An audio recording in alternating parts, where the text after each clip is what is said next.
আসসালামু আলাইকুম। সংবাদে আপনাদের সবাইকে স্বাগত জানাচ্ছি। আমি ফিরোজ তোহা। শুরুতেই আরবে কেবলস সংবাদ শিরোনাম। বাংলাদেশের সর্বশেষ গুরুত্বপূর্ণ আপডেট সংবাদে আপনাকে স্বাগত। শুরুতেই সংবাদ শিরোনাম, পরে বিস্তারিত। শুরুতেই জানাবো, অন্তর্বর্তীকালীন সরকারি তত্ত্বাবধায়ক সরকারে রূপান্তরিত হতে পারে বললেন অ্যাটর্নি জেনারেল। বর্তমানের অন্তর্বর্তীকালীন সরকারি নির্বাচন চলাকালীন তত্ত্বাবধায়ক সরকারে রূপান্তরিত হতে পারে বলে অভিমত ব্যক্ত করেছেন অ্যাটর্নি জেনারেল মোহাম্মদ আসাদুজ্জামান। এ বিষয়ে সাংবাদিকদের এক প্রশ্নের জবাবে রাষ্ট্রের প্রধান আইন কর্মকর্তা বলেন, এই অন্তর্বর্তীকালীন সরকারি তত্ত্বাবধায়ক সরকারে রিমান্ড হতে পারে। এরপর জানাবো, নির্বাচন নিয়ে খুবই স্পষ্ট রোডম্যাপ দেওয়া হয়েছে বললেন প্রেস সচিব। প্রধান উপদেষ্টার প্রেস সচিব শফিকুল আলম বলেছেন, নির্বাচন নিয়ে খুবই স্পষ্ট রোডম্যাপ দেওয়া হয়েছে। এর থেকে ক্লিয়ার রোডম্যাপ কি হতে পারে? প্রধান উপদেষ্টা অধ্যাপক ড মোহাম্মদ ইউনূস তিনি নিজেই বলেছেন, 2025-এর ডিসেম্বর বা 2026-এর 30শে জুনের মধ্যেই নির্বাচন হবে। এদিকে বিজয় দিবস নিয়ে নরেন্দ্র মোদীর পোস্টের প্রতিক্রিয়া জানাবে ঢাকা বললেন পররাষ্ট্র উপদেষ্টা। অন্তর্বর্তীকালীন সরকারের পররাষ্ট্র বিষয়ক উপদেষ্টা মোহাম্মদ তৌহিদ হোসেন বলেছেন, ভারতের পররাষ্ট্রমন্ত্রী এস জয়শঙ্কর আমাকে বিজয় দিবসের শুভেচ্ছা জানিয়েছেন। বাংলাদেশের বিজয় দিবস নিয়ে ভারতের প্রধানমন্ত্রী নরেন্দ্র মোদীর ফেসবুকের পোস্টের প্রতিক্রিয়া জানাবে ঢাকা। মঙ্গলবার 17 ডিসেম্বর বিকেলে সাংবাদিকদের তিনি এসব কথা বলেন। জানাবো, সাভারে গণস্বাস্থ্য কেন্দ্র দখল নিয়ে পাল্টাপাল্টি সংঘর্ষ। সাভারের গণস্বাস্থ্য কেন্দ্র দখল নিয়ে পাল্টাপাল্টি সংঘর্ষের ঘটনা ঘটেছে আজ মঙ্গলবার 17 ডিসেম্বর। একটি পক্ষ গণস্বাস্থ্য কেন্দ্রেও দখল নিতে গেলে অপর পক্ষের সঙ্গে সংঘর্ষের ঘটনা ঘটে। এতে হাসপাতালের কর্মী, চিকিৎসক ও রোগীদের মধ্যে আতঙ্ক ছড়িয়ে পড়ে। জানাবো, আগামী নির্বাচন অতীতের চেয়ে অনেক কঠিন হবে বললেন তারেক রহমান। বিএনপির ভারপ্রাপ্ত চেয়ারম্যান তারেক রহমান বলেছেন, আগামীর নির্বাচন অতীতের যে কোনো নির্বাচনের থেকে বিএনপির জন্য অত্যাধিক কঠিন হবে। পুলসিরাত পার হবার মতো অবস্থা। তাই যে কোনো মূল্যে জনগণের সমর্থন ধরে রাখতে হবে বিএনপিকে। আজ 17 ডিসেম্বর বিকেলে জেলাভিত্তিক প্রশিক্ষণ কর্মশালার অংশ হিসেবে 31 দফা রাষ্ট্র সংস্কার নিয়ে ঢাকা, গাজীপুর ও নারায়ণগঞ্জ জেলার প্রশিক্ষণ কর্মশালায় লন্ডন থেকে ভার্চুয়ালি যুক্ত হয়ে সব কথা বলেন বিএনপির ভারপ্রাপ্ত চেয়ারম্যান তারেক রহমান। এবং সর্বশেষ জানাবো, ইতিহাসে ভারতীয় রুপির দরে সবচেয়ে বড় পরিবর্তন জানা গেল কারণ।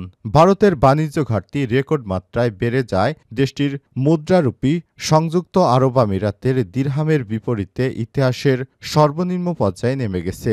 আমিরাতের দিরহামের বিপরীতে মঙ্গলবার 17 ডিসেম্বর এক রুপির দর রেকর্ড সর্বনিম্ন 23.14 এবং মার্কিন ডলারের বিপরীতে 84.92-তে নেমে যায়। আর ব্যবসায়ীদের মতে পরিস্থিতি সামাল দিতে ভারতীয় রিজার্ভ ব্যাংক আরবিআই সম্ভবত রুপিকে সমর্থন দিতে সরাসরি হস্তক্ষেপ করেছে। খবর খালিজ টাইমসের। প্রিয় দর্শক, এতক্ষণ শুনছিলেন সংবাদ শিরোনাম, এবারে বিস্তারিত।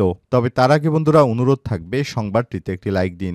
এই চ্যানেলে নতুন হয়ে থাকলে আমাদের সংবাদটি দেখতে দেখতে চ্যানেলটি সাবস্ক্রাইব করে রাখুন। কমেন্ট করে আপনার মূল্যবান মতামত জানিয়ে দিন বন্ধুরা, আপনি বিশ্বের কোন দেশ থেকে বা বাংলাদেশের কোন স্থান থেকে আমাদের সংবাদটি দেখছেন এবং শুনছেন। এবারে বিস্তারিত। অন্তর্বর্তীকালীন সরকারি তত্ত্বাবধায়ক সরকারে রূপান্তরিত হতে পারে অ্যাটর্নি জেনারেল। বর্তমান অন্তর্বর্তীকালীন সরকারি নির্বাচন চলাকালীন তত্ত্বাবধায়ক সরকারে রূপান্তরিত হতে পারে বলে অভিমত ব্যক্ত করেছেন অ্যাটর্নি জেনারেল মোহাম্মদ আসাদুজ্জামান। এ বিষয়ে সাংবাদিকদের এক প্রশ্নের জবাবে রাষ্ট্রের প্রধান আইন কর্মকর্তা বলেন, এই অন্তর্বর্তীকালীন সরকারি তত্ত্বাবধায়ক সরকার রিমান্ড হতে পারে। যেমন জেলা এবং দায়রা জজ একই ব্যক্তি যখন সিভিলে মামলা করেন তখন তাকে বলা হয় জেলা জজ, আবার একই ব্যক্তি যখন ক্রিমিনাল মামলা পরিচালনা করেন তখন তিনি দায়রা জজ। তেমনি এক অন্তর্বর্তীকালীন সরকারের ব্যক্তিরা যখন তত্ত্বাবধায়ক সরকার সিস্টেমে চলে যাবে উনারাই তত্ত্বাবধায়ক সরকারের হবেন। এটাই সাংবিধানিক সাংঘর্ষিকতার কোনো জায়গা নেই। সাংবাদিকদের আরেক প্রশ্নের জবাবে অ্যাটর্নি জেনারেল আরও বলেন, আপিল বিভাগের 13 সংশোধনীর মামলার যে রিভিউ পেন্ডিং আছে তা বাইপাস করে হাইকোর্টের এই রায়ের পরিপ্রেক্ষিতে তত্ত্বাবধায়ক সরকার ফিরে যাওয়ার সম্ভাবনা আছে। কেন আছে? কারণ তত্ত্বাবধায়কের 13 সংশোধনীতে দুটি পার্ট। একটি হচ্ছে তত্ত্বাবধায়ক সরকার বৈধ নাকি অবৈধ অবৈধ। এই পার্টে 4 জন বলছেন অবৈধ, 3 জন বলছেন বৈধ। আবার দ্বিতীয় পার্টে সব বিচারপতি বলছেন পরবর্তী নির্বাচনে তত্ত্বাবধায়কের অধীনেই হবে। এই যে পরবর্তী নির্বাচন তত্ত্বাবধায়কের অধীনে হবে, এটা বলার আগেই পঞ্চদশ সংশোধনী চলে এসেছে। তাহলে ধরে নেওয়া হবে এই জাজমেন্ট কার্যকর আছে। তাহলে কমপক্ষে আগামী 2টি নির্বাচন তো আপিল বিভাগের অ্যাটেনশন লাগে না, অর্থাৎ আপিল বিভাগে থাকা ত্রয়োদশ সংশোধনী রিভিউ রায়ের জন্য অপেক্ষায় থাকতে হয় না। বহুল আলোচিত তত্ত্বাবধায়ক সরকার ব্যবস্থা বিলোপসহ বেশ কিছু বিষয় আনা সংবিধানের পঞ্চদশ সংশোধনী আইন বাতিল প্রশ্নে জারি করা রুলের আংশিক যথাযথ ঘোষণা করে মঙ্গলবার বিচারপতি ফারা মাহবুব ও বিচারপতি দেবাশিস রায় চৌধুরীর সমন্বয়ে গঠিত হাইকোর্ট বেঞ্চ রায় ঘোষণা করেন। রায়ে নির্দলীয় তত্ত্বাবধায়ক সরকার ব্যবস্থা বিলুপ্তি সংক্রান্ত সংবিধানের পঞ্চদশ সংশোধনী আইনের 20 ও 21 ধারা বিধানের সঙ্গে সাংঘর্ষিক ও বাতিল ঘোষণা করেছে হাইকোর্ট। আদালত বলছে, পঞ্চদশ সংশোধনী আইনের এই ধারা দুটি সংবিধানের মৌলিক কাঠামোগুলোকে ধ্বংস করেছে, যেটি হচ্ছে গণতন্ত্র। এছাড়াও পঞ্চদশ সংশোধনী আইনের মাধ্যমে সংবিধানে যুক্ত 7 ক, 7 খ, 44/2 অনুচ্ছেদ সংবিধানের সঙ্গে সাংঘর্ষিক ও বাতিল ঘোষণা করেছে হাইকোর্ট। নির্বাচন নিয়ে খুব স্পষ্ট রোডম্যাপ দেওয়া হয়েছে প্রেস সচিব। প্রধান উপদেষ্টার প্রেস সচিব শফিকুল আলম বলেছে, নির্বাচন নিয়ে খুবই স্পষ্ট রোডম্যাপ দেওয়া হয়েছে। এর থেকে ক্লিয়ার রোডম্যাপ কি হতে পারে তা জানা নেই। প্রধান উপদেষ্টা ডক্টর মোহাম্মদ ইউনূস আলোকপাত করেছেন 2025 সালের ডিসেম্বর বা 2026 সালের 30শে জুনের মধ্যে নির্বাচন হতে পারে। সুনির্দিষ্ট দিনক্ষণ তো নির্বাচন কমিশন দিবেন। মঙ্গলবার 17 ডিসেম্বর ফরেন সার্ভিস একাডেমিতে ব্রিফিংয়ে সাংবাদিকদের তিনি এসব কথা বলেন। শফিকুল আলম বলেন, শিক্ষা মন্ত্রণালয়ের বিভিন্ন বিভাগে স্কুল কলেজে বদলি পদোন্নতিতে ব্যাপক ঘুষ লেনদেন হয়। শিক্ষা খাতে দুর্নীতি বন্ধ করা হবে, সেই সঙ্গে পুরো শিক্ষা খাতের গুণগত পরিবর্তন আনতে চায় অন্তর্বর্তীকালীন সরকার।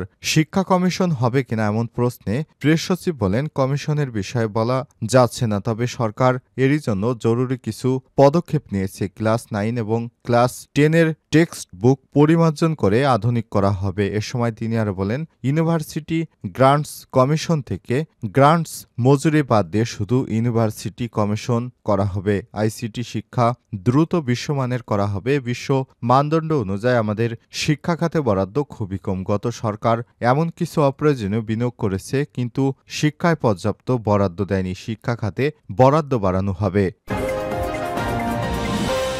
বিজয় দিবস নিয়ে নরেন্দ্র মোদীর পোস্টের প্রতিক্রিয়া জানাবে ঢাকা, বললেন পররাষ্ট্র উপদেষ্টা।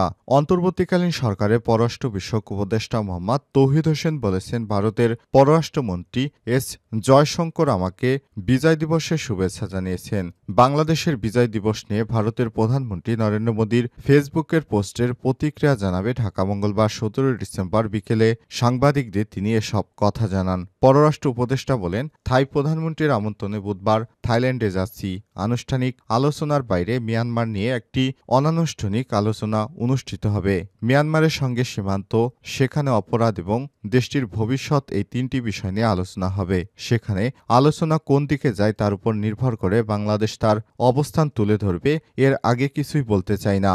বাংলাদেশে অবস্থান নিয়ে তিনি বলেন, 13 লাখ রোহিঙ্গা বাংলাদেশে আশ্রয় নিয়েছে, তাদের নিরাপদে এবং অধিকারের সঙ্গে ফেরত নিতে হবে। আজকের বাস্তবতায় রোহিঙ্গাদের ফেরত পাঠানো যাবে না, সেখানে একটি যুদ্ধ চলছে। বাংলাদেশের একটাই লক্ষ্য, যখন মিয়ানমার শান্ত হবে তখন যাতে ফেরত পাঠানো যায়, এ লক্ষ্যেই কাজ করবে বাংলাদেশ। টেকনাফ সেন্ট মার্টিনে যাতায়াত বন্ধ নিয়ে তৌহিদ হোসেন বলেছেন, সেখানে একটি যুদ্ধ অবস্থা বিরাজ করছে। বাংলাদেশ সে যুদ্ধের অংশীদার নয়। যেহেতু সেখানে যুদ্ধ অবস্থা বিরাজ করছে, ফলে আমাদের সাবধানে অনেক কিছু করতে হবে। আপাতত বিষয়টিকে সেভাবেই দেখছি। এটা স্থায়ী হতে পারে না। বিষয়টি একসময় এমনভাবে আসতে হবে যাতে ঝুঁকি না নিয়ে আমাদের নিয়মিত রুট আমরা ব্যবহার করতে পারি। D8 সম্মেলনে প্রধান উপদেষ্টা যোগ দেয়া নিয়ে তিনি বলেছেন, D8 সম্মেলনে প্রধান উপদেষ্টা যোগ দেবেন। D8 বাংলাদেশের জন্য গুরুত্বপূর্ণ, কারণ অনেকগুলো গুরুত্বপূর্ণ দেশ এর সদস্য। সম্মেলনের সাইডলাইনে অনেকটি দেশের সরকার প্রধানের সঙ্গে বৈঠক করবে বাংলাদেশ। কোন দেশের সরকার প্রধানের সঙ্গে বৈঠক হবে সেটি এখনো বলা যাচ্ছে না। এটি চূড়ান্ত হয়নি। যেগুলো শেষ মুহূর্তে ঠিক হয়েছে, তবে কিছু দ্বিপক্ষীয় বৈঠক অবশ্যই হবে। সাভারে গণস্বাস্থ্য কেন্দ্র দখল পাল্টাপাল্টি সংঘর্ষ। সাভারের গণস্বাস্থ্য দখলকে কেন্দ্র করে পাল্টাপাল্টি সংঘর্ষের ঘটনা ঘটেছে। মঙ্গলবার ১৭ ডিসেম্বর সকালে ১০টার দিকে একটি পক্ষ গণস্বাস্থ্য কেন্দ্র দখলে নিতে গেলে দুই পক্ষের মধ্যে সংঘর্ষের ঘটনা ঘটেতে হাসপাতালের কর্মী, চিকিৎসক ও রোগীদের মধ্যে আতঙ্ক ছড়িয়ে পড়ে। জানা যায়, সাবেক ট্রাস্টি নাজিমুদ্দিন এবং তার সঙ্গীরা সকালে গণস্বাস্থ্য কেন্দ্র দখল করতে আসে। এ সময় কর্তব্যরত কর্মীদের মারধর করার অভিযোগ ওঠে। পরে কর্মীরা সংঘবদ্ধ হলে মুখোমুখি অবস্থা তৈরি হয়। তারা আচমকা এসে আমাদের উপর আক্রমণ চালায়। আমরা বাধা দিতে গেলে শারীরিকভাবে হেনস্থার শিকার হতে হয়েছে। আমাদের চিকিৎসা কার্যক্রম বন্ধ হওয়ার উপক্রম হয়ে যায়। এই ধরনের ঘটনার কারণে আমাদের রোগী ও চিকিৎসকরা ভীত সন্ত্রস্ত। আমরা চাই দ্রুত পরিস্থিতির সমাধান হোক। এদিকে সংঘর্ষের খবর পেয়ে দ্রুত ঘটনাস্থলে আসে পুলিশ। পরে পুলিশের হস্তক্ষেপে পরিস্থিতি নিয়ন্ত্রণে আসে এবং কয়েকজনকে গ্রেপ্তার করা হয়। এ সময় ট্রাস্টি নাজিমুদ্দিন এবং তার সহযোগীরা পালিয়ে যায়। পুলিশ জানায়, ঘটনাস্থলে এসে আমরা পরিস্থিতি নিয়ন্ত্রণে এনেছি। বেশ কয়েকজনকে আটক করা হয়েছে। বর্তমানে পরিস্থিতি স্বাভাবিক অবস্থায় রয়েছে এবং গণস্বাস্থ্য কেন্দ্র পুলিশ মোতায়েন করা হয়েছে। গণস্বাস্থ্যের সমাজভিত্তিক মেডিকেল কলেজ হাসপাতালে ভারপ্রাপ্ত পরিচালক ডাক্তার মোহাম্মদ সোহেল রানা জানান, বর্তমানে গণস্বাস্থ্য কেন্দ্রে পুলিশের পাহারায় পরিস্থিতি নিয়ন্ত্রণে থাকলেও হাসপাতালের কার্যক্রম বিঘ্নিত হয়। রোগীরা চরম দুর্ভোগে পড়েছে। এদিকে এই ঘটনায় পাল্টাপাল্টি মানববন্ধন কর্মসূচি পালিত হয়।